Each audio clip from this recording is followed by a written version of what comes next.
Good morning mga kabig, mga katuto. Andito po ako sa aming covered court kung saan ay gaganapin po yung aming Barangay General Assembly dito sa Barangay 178. So makikita nyo po yung aking likuran, yung aming covered court ay ginayakan na po yan kagabi pa. At ito, medyo wala pang ilaw dahil mamaya pa namang 8 ang start. Pero syempre parang hindi kami gahulin sa oras ay sinikap ng aming punong barangay na maglagay na ng preparations sa mga decorations. Kaya makikita nyo po sa aking likuran, may mga upuan na po yan. Mga at least 200 na upuan po yan para sa amin pong mga constituents. Po ang setup, may red carpet, may red carpet. Ganun po ang aming kapitan dito, may pa-red carpet sa amin pong gagawing Barangay General Assembly ngayong umagang ito. Syempre ito po ay magaganap, hindi naman po ito maghapon. So siguro hanggang tanghali, hanggang tanghali ay magaganap po itong Barangay General Assembly.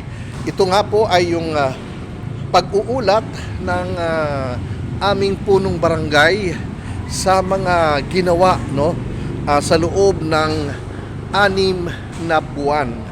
So sa ngayon po, ito yung tema ng aming SOBA ngayong second semester ng Barangay General Assembly. Ayan po ang tema niyan. Araw ng pakikibahagi, solusyon at aksyon ating talakayin ngayong Barangay Assembly. Siyempre, mayroon ding sariling tema ang pamunuan ng aming barangay. Ito po, matinong pamamahala, mahusay na serbisyong tapat, barangay bayan natin ay aangat. So ayun, makita nyo po talagang ito yung mga different BBIs, barangay based institution na kinapapanooban.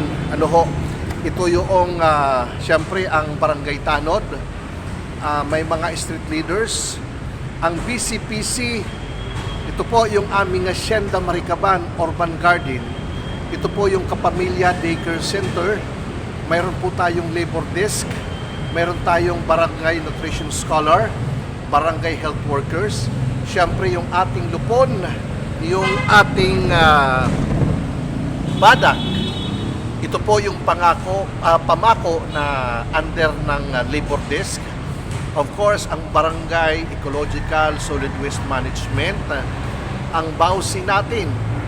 Ito po ang SK, ang ating Pag-asa Youth Club na kung saan ay yung mga talented na mga kabataan, magagaling kumanta, dyan po sama-sama yan ang ating BDRRMC, ang ating LGBTQ, of course, ang ating senior citizens.